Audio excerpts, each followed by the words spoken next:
Some of the most important conversations about Kenya don't happen in boardrooms, political rallies, or television debates.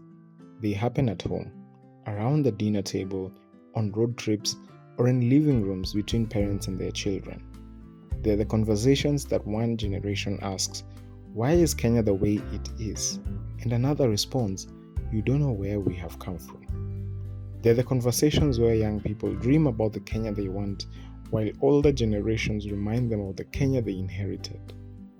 And somewhere in between those conversations lies a tension, a misunderstanding, a gap. A gap between experience and ambition, between history and possibility, between baby boomers and Gen Z. Today we're bringing one of those conversations to the table, not as opponents, not as critics, but as family.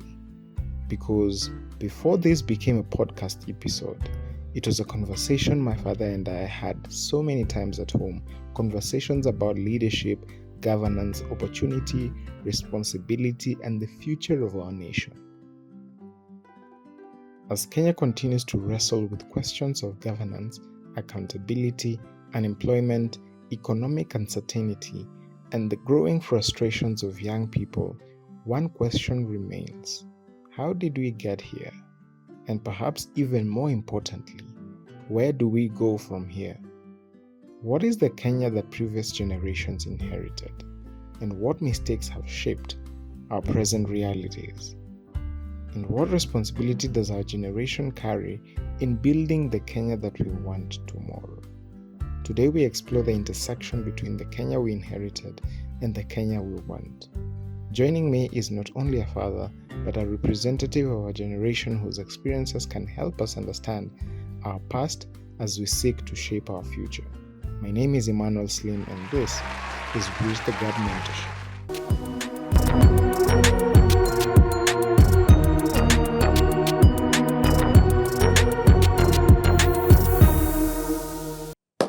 Hi everyone, my name is Emmanuel Slim. Always happy to be here introducing you to episode 4 of Bridge the Gap Mentorship. Today I'm here with my guest, Mr. Kennedy Jagwasi Rawinji, who we want to discuss with. Apparently, and I'm happy to say, is my dad, but this is an extension of the conversations that we have at home. And I'm sure you at home, or you with your parents or with your kids, you're all invested in the same thing. Where is Kenya going? And where did Kenya begin from? This is the conversation we want to have today. And thank you so much for honoring this, sir. To start us off, I would just want us to know a little bit about yourself. So you can just give an introduction. Who is Kennedy Jagwasi? Thank you so much, Emmanuel Slim, for giving me this opportunity. I would consider it a worthy opportunity that would enable me to share with as many as is possible about myself, the experiences, and what would be considered our past and the present. Yeah. By age, I'm now old enough to have been able to see Kenya evolve. Mhm. I was born before independence, meaning independence found me. Eh. And if independence found me, Mhm. I've seen the good and the bad of much of it. Yeah. Okay, I may not be that old, Yeah. but the years that the Lord has enabled me to live should be enough to make me who I am. And if I have an opportunity to share with those who are still upcoming, I think that's a real opportunity. And I thank God for that.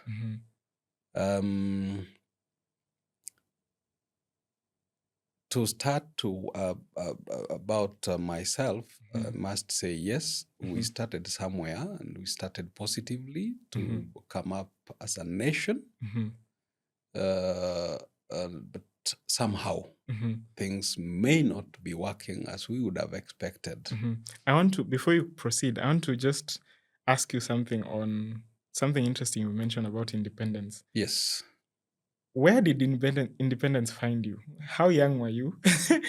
Independence found me when I was 3 to 4 years. Okay. Yes. Did it ring, okay, I think at that point you're still very young. Very young, of You course. could not probably comprehend what was happening. No. At what point were you like now seeing that this is what is happening in Kenya? At what age was that like for you? To be very honest, I was born in a rural setup. And you cannot say that I should have had an opportunity to know much of what was going on, Right. both in social life and political life. Right. Nothing. I must admit that I came to know more about what is happening in our country much later when I became a young adult. Right. In secondary life. I'm lucky to have been exposed to a national school where I had an opportunity to meet children from the entire country. That was good enough to give me the experience of different people, different languages, and yeah. Okay. So starting from then, so which means then you're starting to catch up with national issues from when you were a teenager, I think. Yep. So what, by definitional term, what do you think governance is about? I mean, I would want to understand, up to now, what do you think governance is about?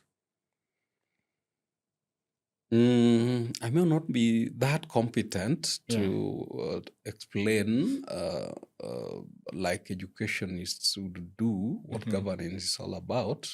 But basically, governance should be about working around improving the lives of people by giving them their needs and their desires to live a distinguished kind of life. A life that one can say, yes, is appreciable. That basically is what I would think governance should be all about. Yeah. Okay.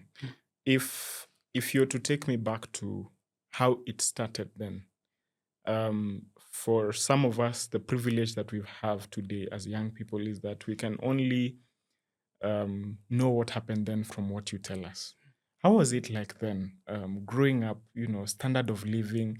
Today, we are complaining a lot about the standard of living. I mean, I know you wouldn't be happy to see me suffer because of certain things that I probably cannot access. But how was it like then in your days? Allow me to tell you Yes. that the life we're living in this world that God has given us is all about seasons and seasons and seasons. Where we were, we cannot be. Where we are, we shall not be. It will keep evolving, bad or good. Where we started, the little experience I can share in this nation, you see, we were colonized. Yes. After the colonization, we got our independence, meaning the Africans started then governing themselves. The issue that I would want to speak to much about Kenya is that I would rather work or talk more about what we call foundation. Foundation. Right. But I will combine the word foundation by putting in another word that we call, how do I call it? Formation. formation. Foundation and formation are issues to do with the beginning. Right. That's not the case. True. And when I talk about the beginning and what we call foundation or formation, the nation called Kenya, just like a building, was formed. A building cannot be strong without a sound foundation. For you to get a building that you'd admire after bringing it up, you must give it a proper foundation. Now, that foundation, I want to equate it with what I usually call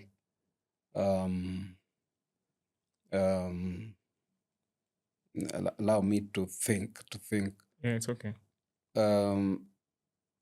We have been formed as a nation, just like human beings. We are formed. If you are formed wrongly, you live wrongly. Right. If you are formed rightly, you live rightly. Yeah. That would explain why we probably may be living in one estate, say one court, but different houses. We give birth to children within the same environment, but these children grow up with different characters. Right. Why? Because the way I form mine in my house is different from the way you form yours in your house. Yeah. And when I'm talking about foundation, I mean it's that important. It is what gives us character. The nation called Kenya was formed in the 60s, early 60s, when we were getting independence. That is the time Tanzania, Uganda, and many other African countries were formed. Is that not true? True. Now, why we would differ from Tanzania is that the foundational character in the Tanzanian life was Julius Nyerere. Yeah. In Kenya, it was Mzee Jomo Kenyatta. So our nation has taken a character that Kenyatta planted in it at its formative stages. Okay. That would explain why we differ in terms of our social, political, and economic life with Tanzania. It's all about formation. Right. And I dare say here that the things that were planted in us at that formative stage, I call it planting because I mentioned to you the word seasons and seasons. Right. And when in the eyes of God, it is all seasons, planting and harvesting. The word of God talks about what you plant or what you sow, you must reap. Yeah, it cannot go without. Yeah. And we are also told that you cannot plant maize seed and reap or harvest a millet seed. Yeah. Or yeah, you get it. Yeah. What you plant is what you reap. So safe to say that a lot of the things that happen today is as a result of the formation of Of our course, nation. yes. Okay. A lot of things that happen today as a result of the way we were formed. If I look at my history, like what I've studied in class, Yes, you have the founding fathers, they call it. So there was the struggle for independence. And then once we got independence, there are the people who were now at the forefront of steering the country forward. So you have characters like Tom Mboya, Jomo Kenyatta, Oginga Odinga, Ronald Gala and the rest. Everyone had a role to play. And politics has had its milestones, challenges, and it has evolved in a different way. What is that similarity or something that has stuck before then, or rather since then, today, that still ails the country? What has stuck that is still ailing us today? I mean, there's two distinct things. Okay. Distinct. Corruption and tribalism. Our biggest enemies. And these enemies did not just come about. They were planted in us. Yeah. Tell me about that. How are they planted? That explains why I'm telling you in Kenya we have like 40-something tribes. Yeah. In Tanzania there are more. Yeah. But in Tanzania there is no tribalism. Here there is tribalism. Yet we are neighbors. Yeah. You get it? Yeah. Why? I mean, how can you explain it? Yeah. It's all about formation. The way they were formed, the Ujamaa kind of arrangement is different from the way we were formed here. Yeah? And so we must suffer the consequences of our formation. Right. You talk about corruption. Many times a child will take the character of a father. Right. Or the parents, for that matter. That character is therefore planted in a child. He grows, and that is who he becomes. Yeah? There are certain things, as the Word of God says, between the year 0 and the year 7, that is the year when we form you as children. Right. The things that I will put in you are likely to live in you for the rest of your life. I hope I'm doing well so far because I'm learning from the best. No, that's true. Yes. That is how it is. Yeah. If you do not plant good character, good morals in your child, and planting here does not mean you put them in a class. You live it. Yeah. They see what you live and they copy what you live. Right. When they go astray, you take a cane. Yeah. You take a cane. I mean, deviating from the cane is what is giving us the results that we see today.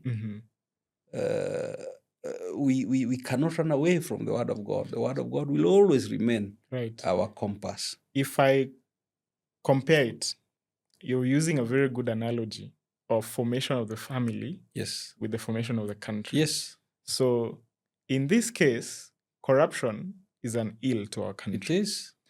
Deviating from the cane in this case is those who are perpetrators, if they are not dealt with, then the country will continue to fall. Correct. Right. We must be able to punish wrongdoing, and rightly so. Yes. Okay. Let me open it up this way. So, politics has its benefits, and its losses.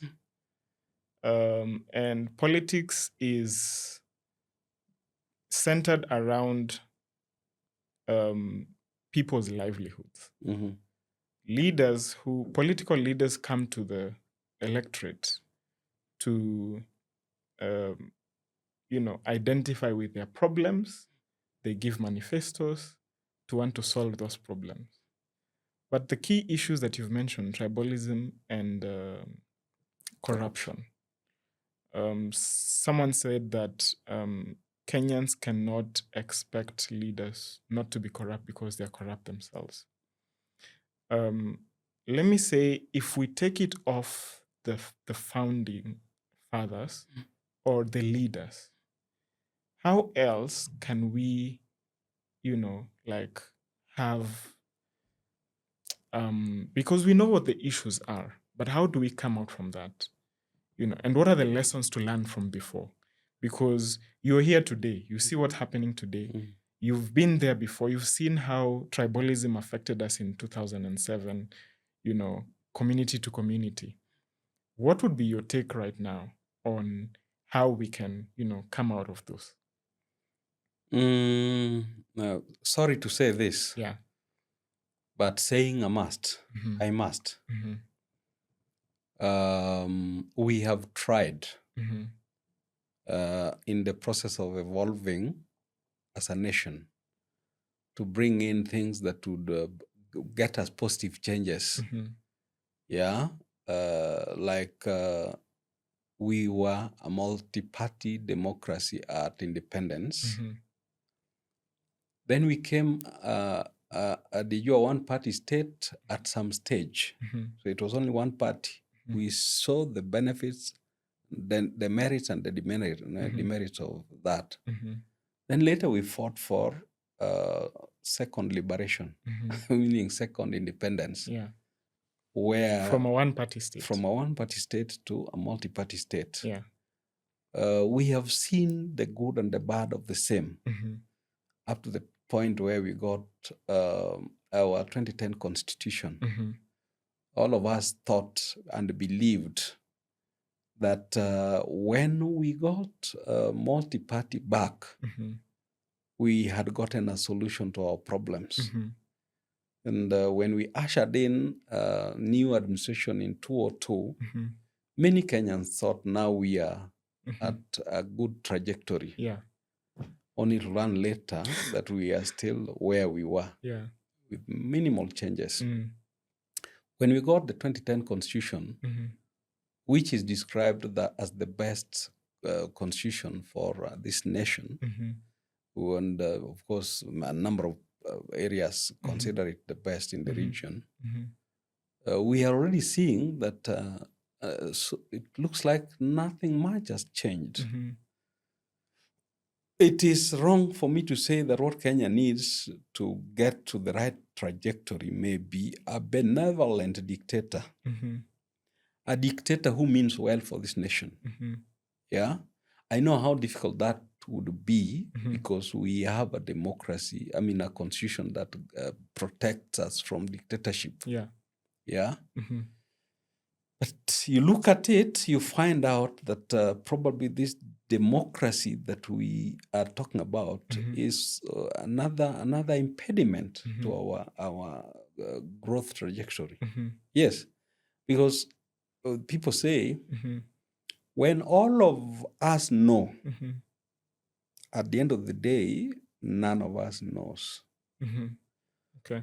That's where we get the analogy of many mouths cannot dig a hole. Only one will dig a hole.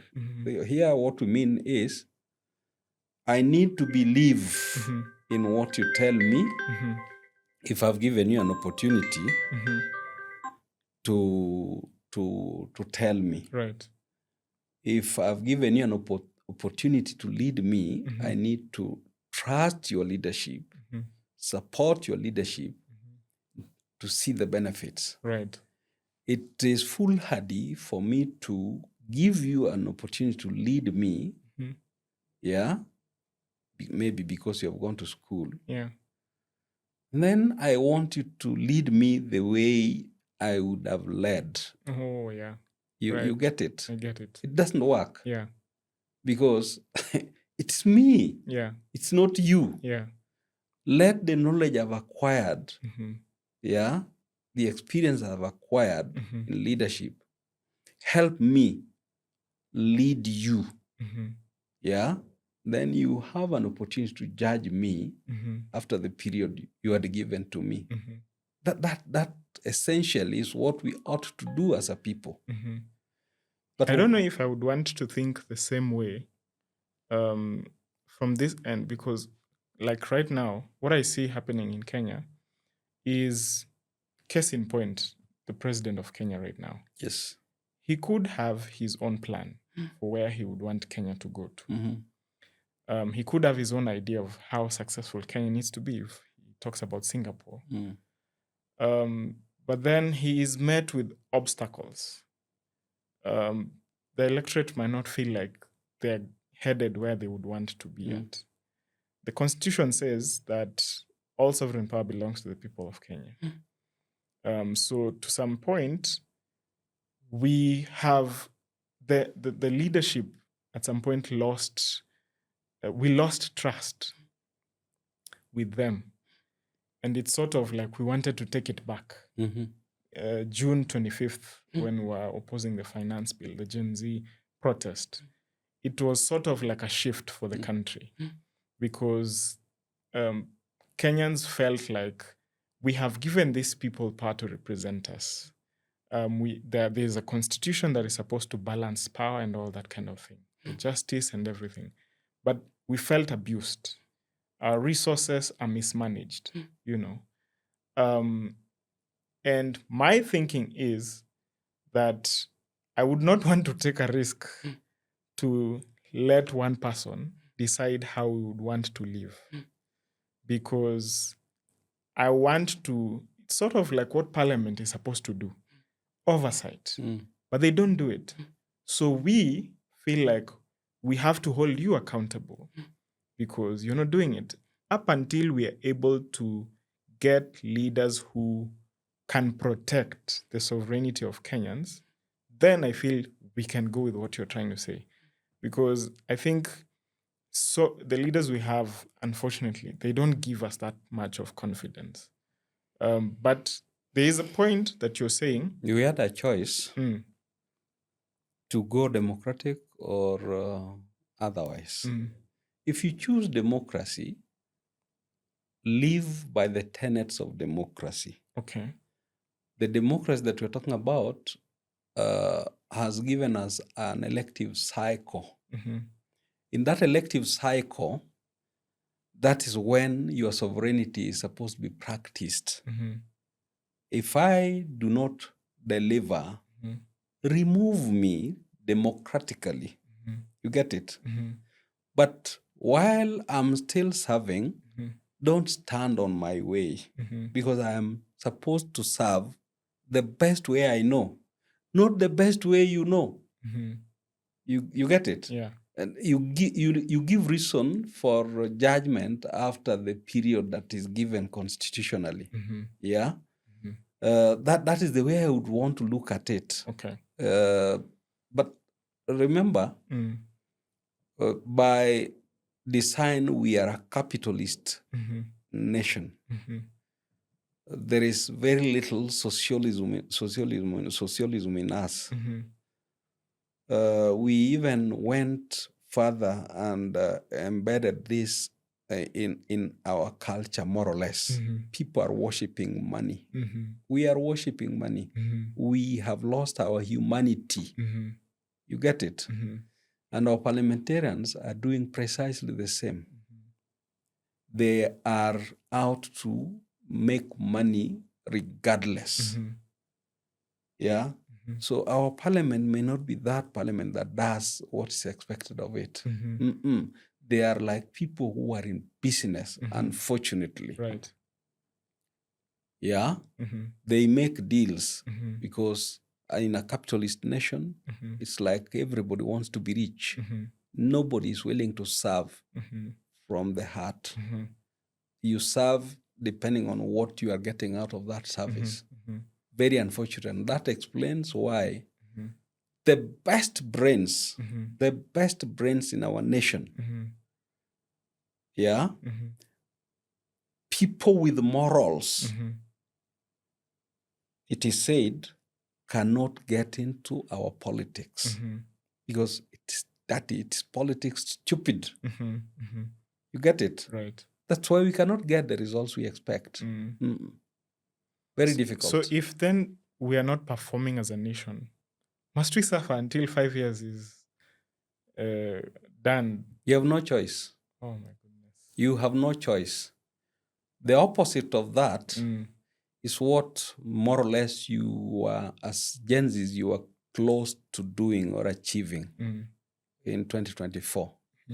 You get it? Many times people look at things narrowly. this is where the wisdom of the old is called upon to stabilize our thinking. The Gen Zs blamed the late Raila Amolo Odinga, for the steps he took to remove the rags from their feet. Or you call it what? Yes. His argument was very simple. We have a nation to live. We cannot allow our nation to go to the dogs. To let the nation go to the dogs is very simple. You only allow populism to move. Yeah? You overrun parliament, you go and overrun State House, the seat of power. The moment you do that, hell will break loose because power abhors vacuum. That is when you will learn that kumbe this nation has warlords. The warlords will spring up left, right, and center. They want to go and control that power. You get it? In the process, you lose your nation. And the examples are there around us to see. Somalia has never gotten its feet from those years when they did away with the Siad Barre undemocratically. They're never a nation anymore. Go to Sudan. Yeah? They're still fighting. Yeah. Why? The warlords will come up because there's a vacuum. The vacuum was created by who? By populism, by people who think they can dethrone a government and plant what they want in a nation. It doesn't work like that. The best is to choose the democratic path. That, according to me, is the best. I want to ask you this. So that is the consequence of, say, overthrowing a government. But then on the other side, how heavy is the consequence of bad governance? Because if I was at the top leadership of Kenya, the outcry of the Kenyan people is that we are not seeing the benefit of your leadership. We are suffering because on the ground, there are farmers who are not able to do business. I went to Wakolima Market. I was interacting with traders for a project. And we were asking them questions. What is the major challenge that you're facing while you're doing business here? And they were saying that we don't have proper stalls. And their clients are within the CBD. And if the government creates maybe like a market for them to sell, the stalls are given to people who are affiliated to the people in government. So the help does not really reach the people who actually need it. And so people in different areas are suffering. This country, the consequence of corruption, for example, is that a lot of money, 2 billion, they said, we lose 2 billion a day. How much are we failing as a country if, as a result of bad governance, vis-a-vis the consequence of what you were saying, if all hell breaks loose? That bad governance is like inherent in many African countries, unfortunately. We are wired differently as a people. It's like we do not understand that we are in this life for a period. We want to amass wealth.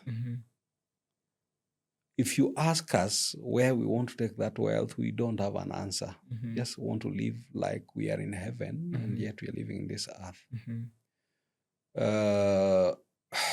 Our situation is just that bad. It's not encouraging. Yeah.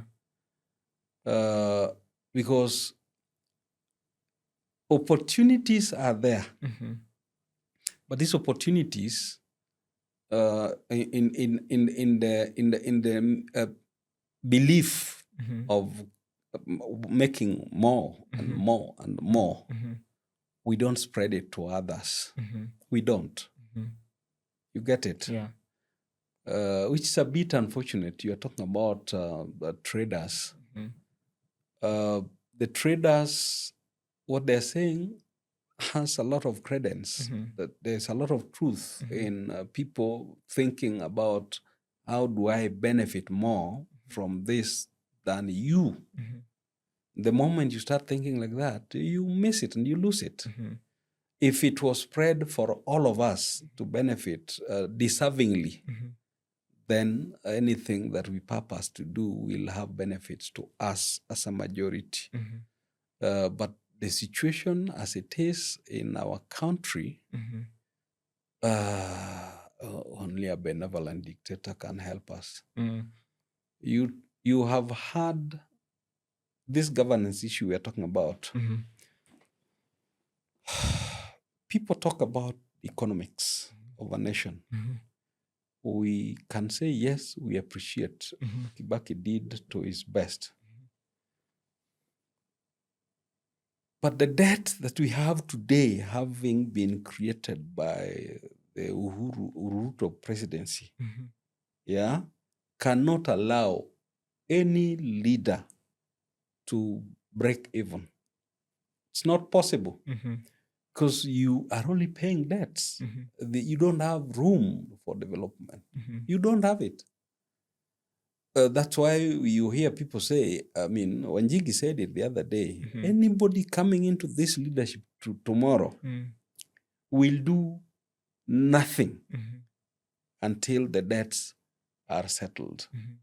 Because unaweza kuja na akili mwingi, which akili will not help you if you do not have resources in your hands. Where do you get those resources from? It's from our taxes. You have already taxed us to the limit. Now, where else do you go to? And that's why the Ruto administration is thinking outside the box. They are trying their best to think outside the box. Because how are they thinking outside the box? You have not heard what they wanted to use part of the Safaricom sales, share sales. Okay, I heard about that. You heard about that. That's thinking out of the box. Yeah? Because our tax regime is already full. We cannot be taxed more. That's why many of us are suffering. In fact, you go out here, businesses are not doing any well. Anything you choose to do, you think you do, sooner than later you close. People are holding on to money. People are holding on to money because of the fear of tomorrow. Yeah. They don't know about tomorrow. Yeah. Maybe, yes. But I don't know how. I think I would say that work is being done, or like whoever tries to close all the gaps for corruption. Because if you look at it's like a football team. There's a defense and attack. If your defense is not good, you will concede a lot of goals. If your attack is also good, you will score a lot of goals. So you need to build on all fronts. The attack in these cases, I think, is what you're saying, trying to look for opportunities to get revenue. But there's the defense part where we are looking for opportunities, but we are mismanaging already what we have. Because resources, Kenyans have resources. Kenyans have money.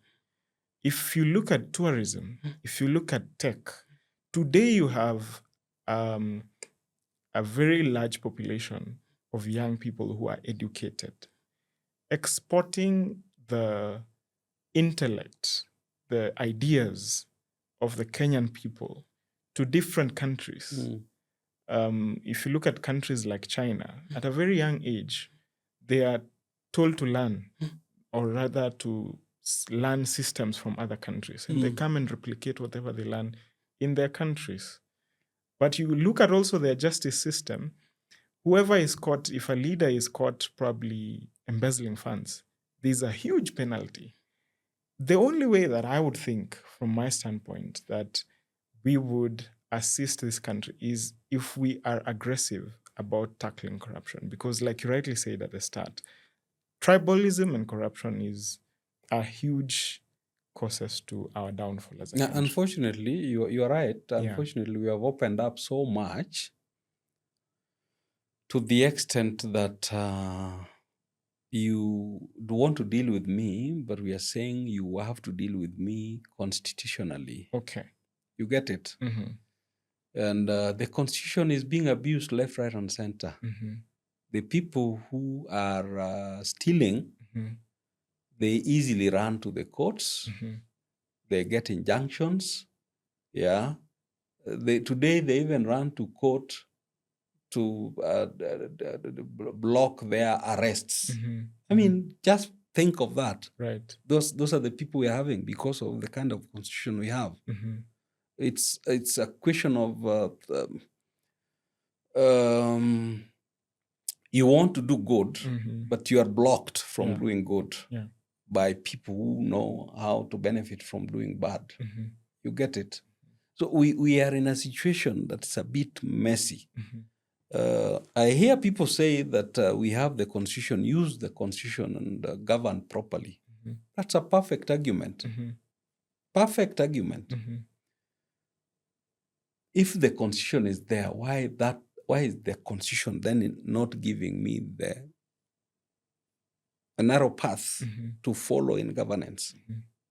You get it? Yeah. Meaning there is still room for my individual thoughts outside the constitution. Right.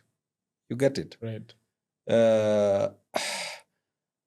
What those people are able to do is not done in a democracy where people can run to court. You understand? They are socialist policies. That's why they are succeeding. And socialist policies, I'm not educated much on the same, but it gives the leader a sweeping power to deal with people. But that's where, if you are a benevolent dictator, you would help a nation. You get it? Our situation is a bit tricky, because we have opened up too much to democracy and constitutionalism, which is also good, but we are not using it positively. We are not educated well enough as a people in character to be able to learn and to accept that now ours is a democracy, ours is a constitutional democracy. We must operate within the limitations of that democracy to be able to benefit. Yeah, so this basically I would call is our problem. But it is emanating from the formation that we had. We were told when we were growing that there is a time under the Kenyatta administration, the Kenyatta one, when the police complained they wanted a salary increase. Yeah, they wanted more money. And the head of state told them, how can you come look for money? And I've given you an opportunity on the roads to make money. So those people are making money even today on the roads. It's already embedded. It has become their culture. It's so difficult to get rid of it. That's called corruption, isn't it? Yeah. Very difficult. Yeah. In our nation, individuals want to be, if possible, richer than a nation. Yeah. If you ask them where they want to take the wealth, they will not tell you. In Kenya, you ask somebody that I want to give you the entire Nairobi to be your property. They will tell you, give me. What do you want to do with Nairobi? Heaven's sake, for heaven's sake, what do you want to do with Nairobi? Yeah. I mean, you have a lifetime to live. Yeah. You should have enough and leave the rest for others. Now, that is not in us. We want to eat everything. Actually, we are a gluttonous nation. Consumerism. Yeah. We want to consume everything. Very unfortunate. Yes. If I'm my thinking in this way is I would want to see a new Kenya.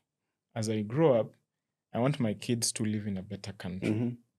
that they will not go to a different place and be denied opportunity because of their tribe. Mm-hmm. That they would want to build their businesses and it will be fair for them to compete. Mm-hmm.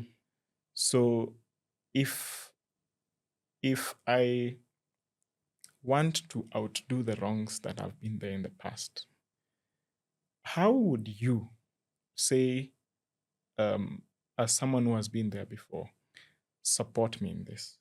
Because as you know it, this is an assumption that older people know what is best for our country, but probably they do not have the willpower to do it, because you've seen all the wrongs that have happened, but it hasn't been taken care of. So to some extent, some have lost hope or lost the energy to fight, and But I have the energy.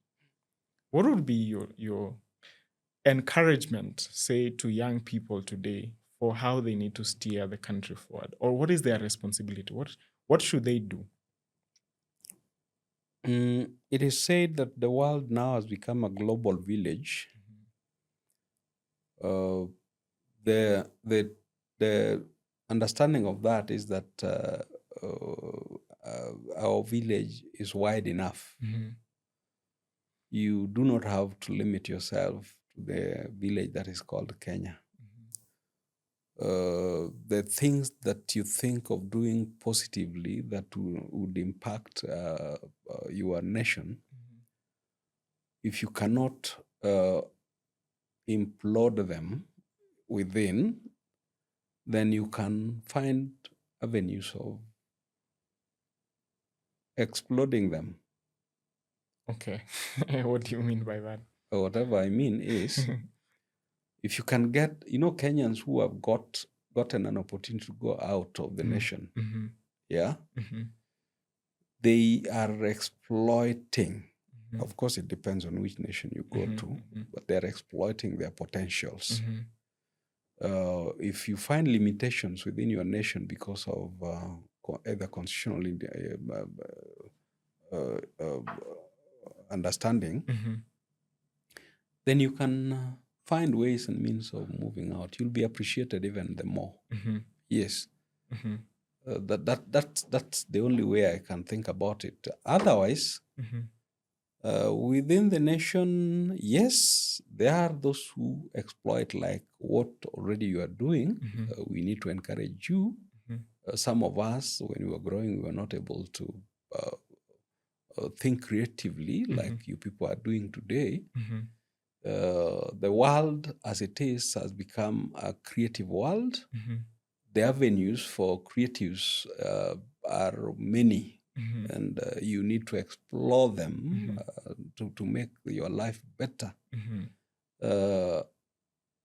There is this thing called industrialization. A nation cannot grow without industrialization. This is a dream that was killed in the early, I would say, the person who killed it was Moi. But the Kenyatta administration, after having taken from the colonialists, wanted to industrialize this nation. I'm personally a product of the pilot experiments that Kenya wanted to do. After having passed our exams highly, we were picked to go to technical schools, pilot technical schools. There were not many in the country. There were only 8 pilot. So that then we are equipped with the technological know-how to go and build our industries. You get it? That was meant to industrialize our nation. Many of us were picked from school to go to the industry direct. Yeah. But then there was what we called further training, where the polytechnics came about. There were also very few polytechnics. There were industrial training institutes, Mhm. to equip the technical people with the technical know-how to help the industry. Mhm.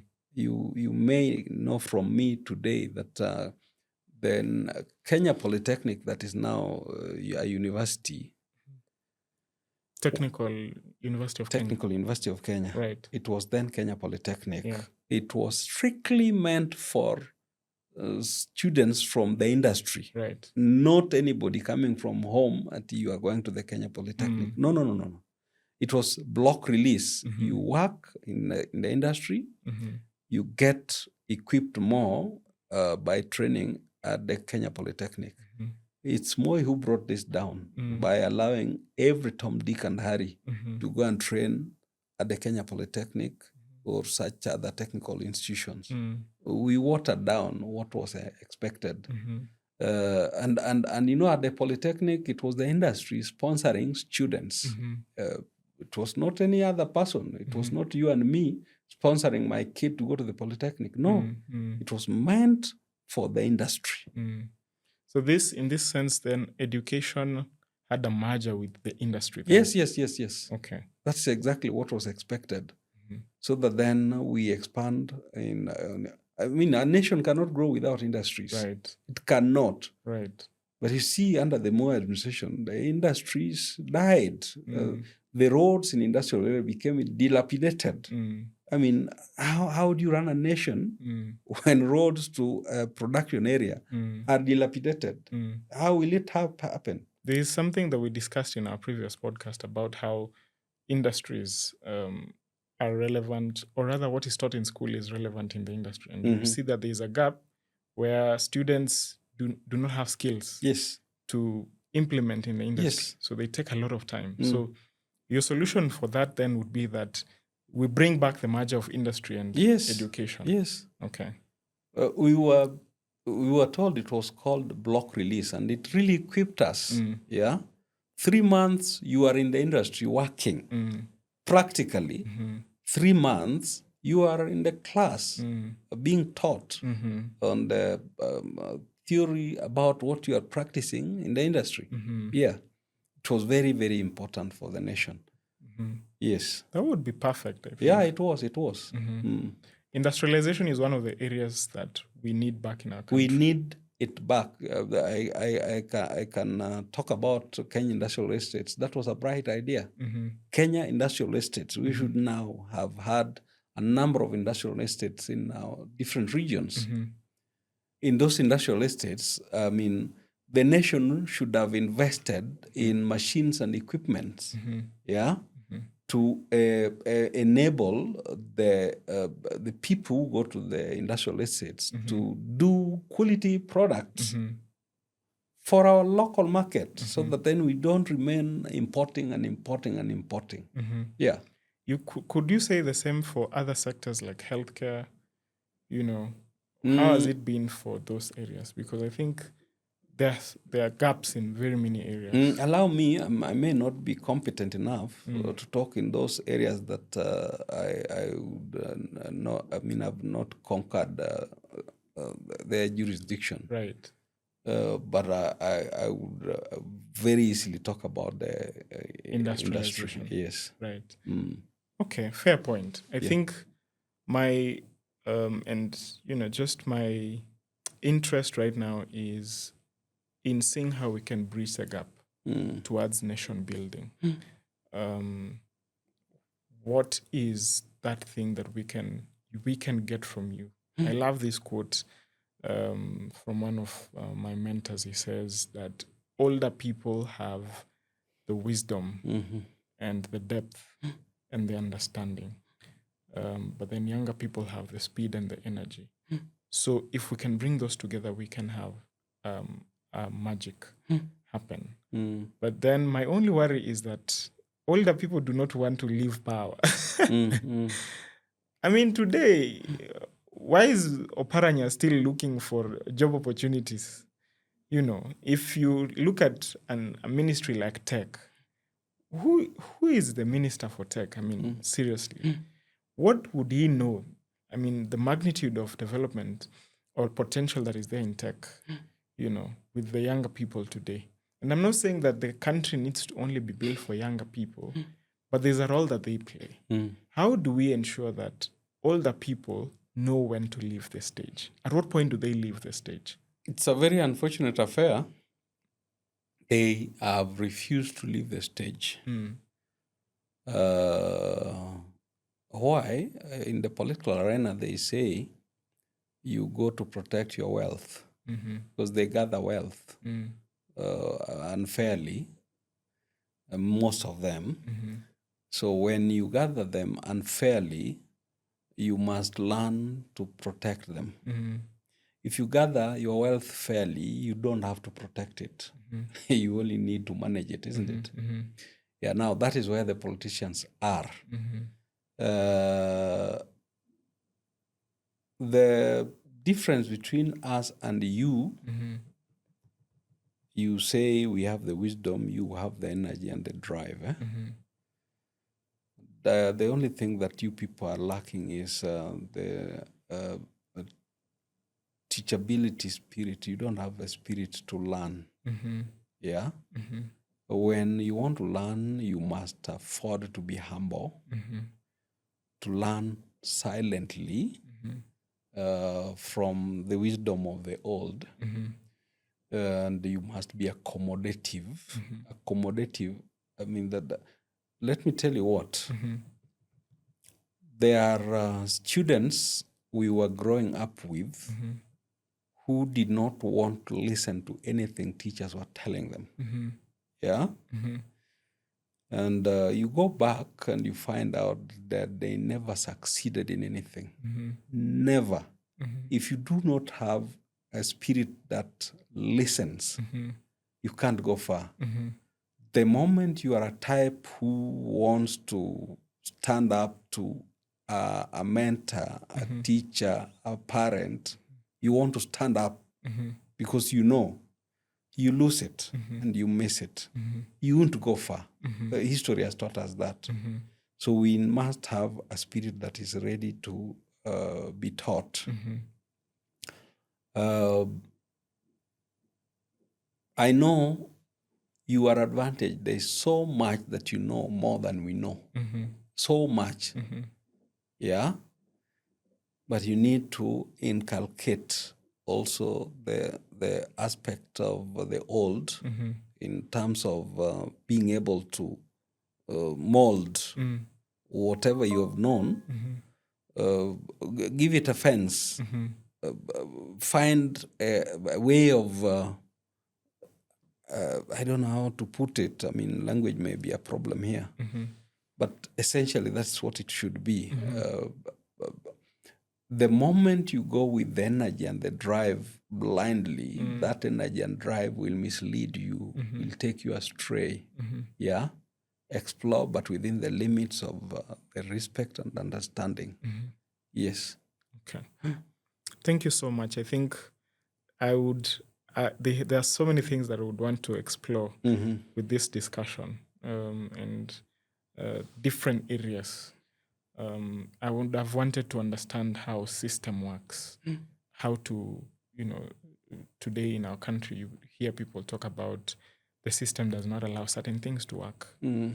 But then on the positive, we would want to do things that will help our country. But I've loved this conversation. I think I would love to host you again for this discussion. Hopefully, we'll be able to get you some other time as well to share a bit on what our country used to be, the Kenya that we inherited versus the Kenya that we want. Thank you so much. Thank you, Emmanuel, for affording me this opportunity. We are limited as a people in many ways, and those limitations may not enable us to explore to the potentials that may be inherent in us. As a nation, yes, we still can move. There is hope. There is hope.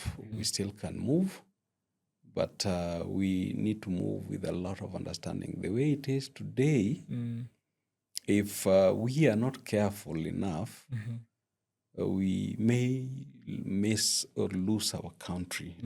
I pray that we don't lose our country. It's important that we safeguard it. And we had a chosen democracy. Let us go the democratic way of managing our country. We have no choice about that. I know there are people who would want to talk of the opposite of what I'm saying.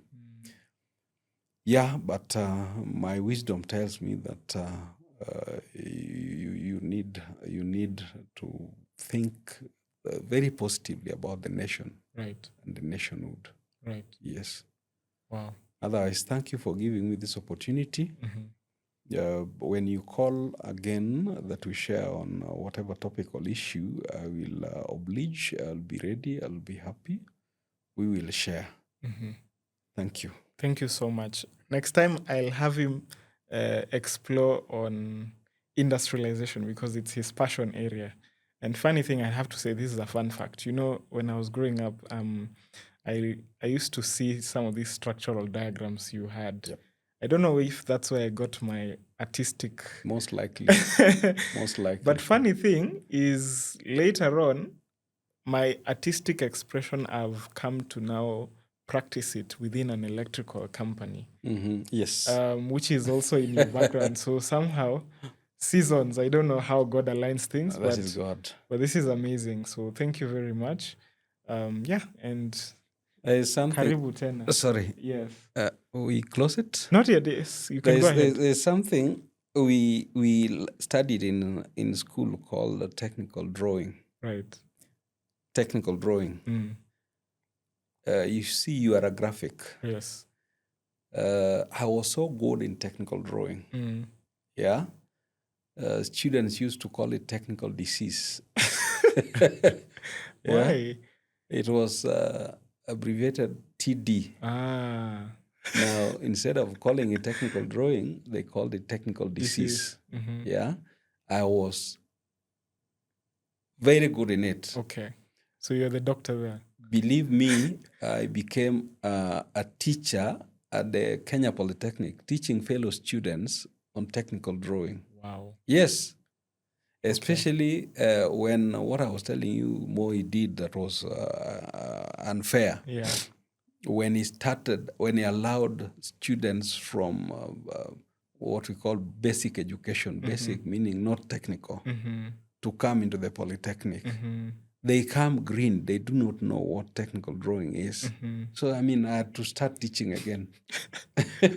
But that was an opportunity for you. It was. Okay. It was. So it wasn't that bad after all. No. It was a question of the nation losing direction somehow. Okay. But as a person, that was okay for me. And it enabled me to do the best in my exams. Yeah. And I was awarded with a bonus to go and pick things of my choice at Sarit in Uchumi. Oh, really? Yes. Okay. Yeah. I mean, it was an advantage for me. Yeah. When you teach somebody, you also learn. Right. Yes. The way whatever you give is what belongs to you. Yes. Wow. Yes. Amazing. So that's what you have. These are things I don't hear on a daily. I've had that right now. So I'm hoping I would want to explore more. Yes. So thank you again so much. And I would want to say as we close that there is a hungry nation. And I think right now my responsibility would be to amass young people to sit under teaching. If we can learn and then propel the lessons that we've learned towards applying it for our country. So yeah, I'm grateful. Thank you so much and all the best. All the best. Thank you. Be it's blessed. a wrap, guys. See you soon. That was it.